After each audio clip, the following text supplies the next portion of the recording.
লাইসা কামিসলিহি, there is nothing like him। রাসূলুল্লাহ সাল্লাল্লাহু আলাইহি ওয়াসাল্লামের কোনো দৃষ্টান্ত এই পৃথিবীর মধ্যে দেওয়া যায় না। রাসূলুল্লাহ সাল্লাল্লাহু আলাইহি ওয়াসাল্লামের নাক মুবারক কেমন ছিল?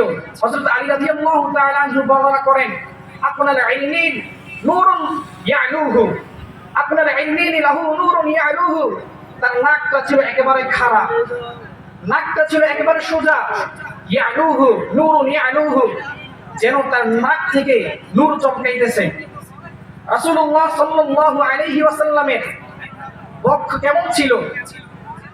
জালিলুল মুশাশি ওয়াল কাতাদি, রাসূলুল্লাহ সাল্লাল্লাহু আলাইহি ওয়াসাল্লামের বক্ষ মুবারক একটু প্রশস্ত ছিল, আরিজ ও সাদর স্ট্রং ছিল।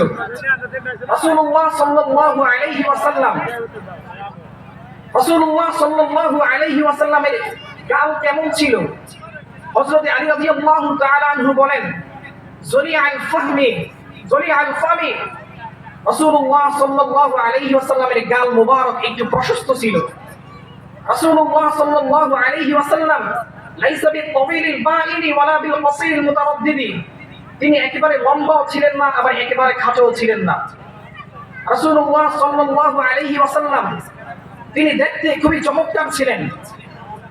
আম্মা জান আয়েশা রাদিয়াল্লাহু তাআলা আনহু বলেন, লানা শামসুন ওয়ালিল আফাকি শামসুন ওয়া শামসি আফদালু মিন শামসিস সামা, ফাইন্না শামসা তুতলিউ বা'দাল ফাজর ওয়া শামসি তুতলিউ বা'দাল ইশা।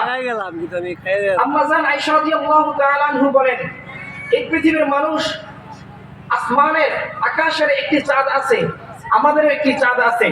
ওয়া শামসি আফদালু মিন শামসিস সামা, আমার চাঁদ এটা আফদালু মিন শামসিস সামা, এটা আসমানের চাঁদের চাইতেও দামি। বলে কিভাবে দামি?